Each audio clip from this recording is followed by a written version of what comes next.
it's time once again for everybody to come aboard the podcast. It's the Old Wrestling Podcast. I'm your host, CW. Thank you so much for listening. Make sure to hit that bell on YouTube and subscribe to the podcast on your favorite app or just on YouTube in general. It's all there. Thank you so much for listening, guys, once again. Today, we're talking about your favorite professional wrestler / great worker / person who helps you believe in wrestling. What does that mean? Well, I just read an article over on Cagesideseats. Shout out to them, not an ad. And there was an article, very short article, about who is a great worker. And in there, the writer, posted by M. Gomez, he goes over what a great worker is. And he uses the definition that Al Snow gives, and I'll give it, I'll shorten it and say that Al Snow classifies a great worker or a worker in general as a man or woman in the ring who sells you on a lie. What is the lie? The lie is that they are going in there looking to win a match and not lose. They are actually trying to win the match. They are putting on a performance that makes you believe that it's not a predetermined thing, right? We all know that wrestling is not quote unquote fake. It is predetermined, and there's a huge difference. They take real bumps, they get real hits, but the finishes are predetermined. The only times those get tossed out the window is if an injury happens or, something out of their control happens in the ring and they have to, switch it up. The titles have changed because of that. People have won when they shouldn't have. Sometimes it's just the way it is. But a great worker, a great in-ring worker is someone who makes you, for the time they're in those ropes, forget that it's predetermined and make you buy that this match is actually happening for real and that they really are trying to win. And if they win, great. And if they lose, you feel bad for them or you feel good, depending on, heel or face. So I got to the end of the article and the question came up, which wrestler is most convincing to you as a performer? And I said, that is a great topic for the podcast because I'm going to be honest with you guys. I had nothing.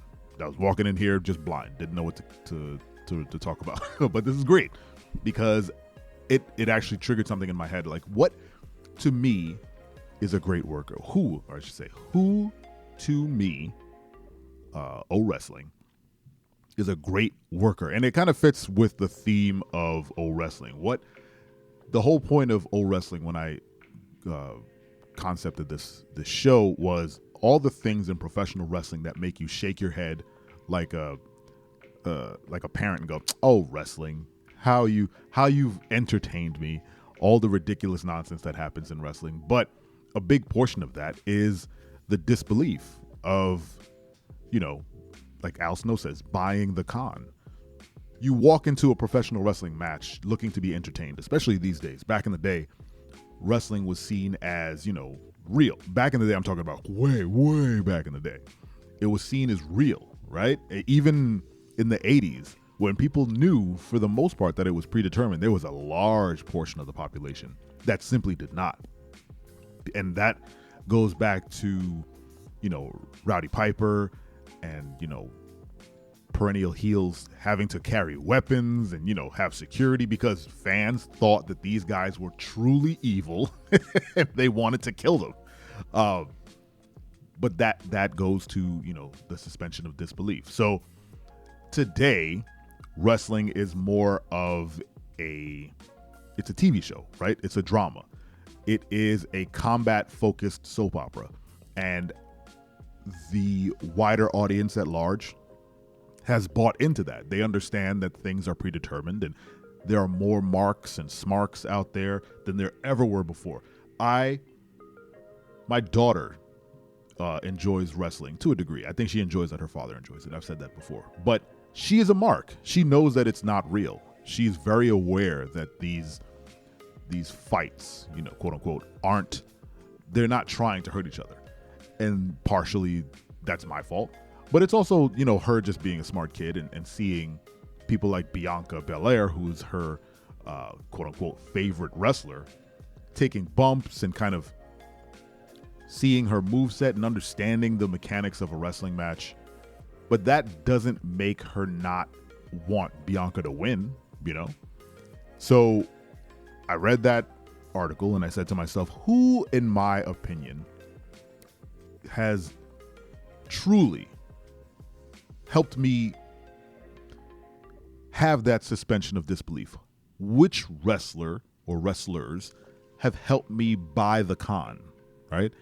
And one name popped up immediately that I think a lot of people can agree with.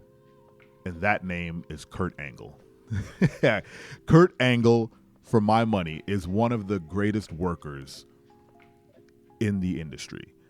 And it had a lot to do with his character, being an Olympic gold medalist.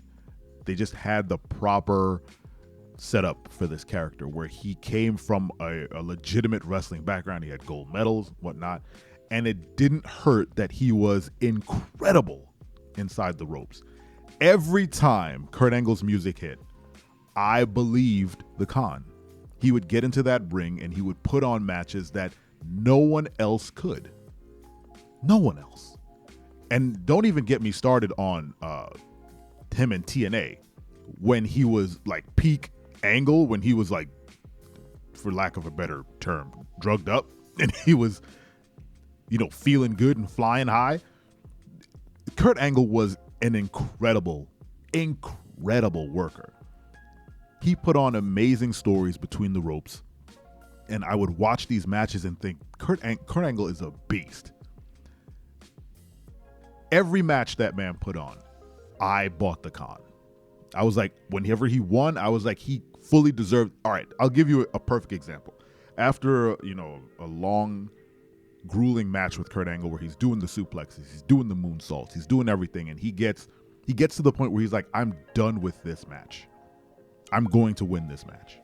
He would pull the straps down and scream, ah! You know, he would do that Kurt Angle scream that everyone loves, and he would strap in the ankle lock, right? Here's where I bought the con. He would hit the ankle lock, twist, and then drag the person away from the ropes, right? If that person did not tap, and this is the key, if he did not tap, Angle would take it to level 11, drop down, wrap his legs around the person's foot, laying down in this like crazy modified ankle lock, and that was it. It was storytelling to the 10th degree. And whenever he did that, I was like, oh man, that guy was going to win. He was going to get out of that ankle lock, but Kurt Angle made it impossible to do so. I bought the con. I knew it was predetermined, but I always felt like that twist on the ankle lock was his way of saying, there's no getting away from me. There's no way I'm losing this match. I bought it every single time. Kurt Angle, in my opinion, is one of the, if not the greatest workers that professional wrestling in general has ever had. I'm not just talking about his in-ring ability. I'm talking about his character work. I'm talking about the pageantry, the entry. Every single aspect of Kurt Angle is top level professional wrestling. There's not, I can't think of another person like that. Maybe Brock Lesnar.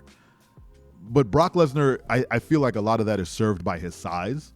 Kurt Angle wasn't like the biggest guy, but he was definitely the best.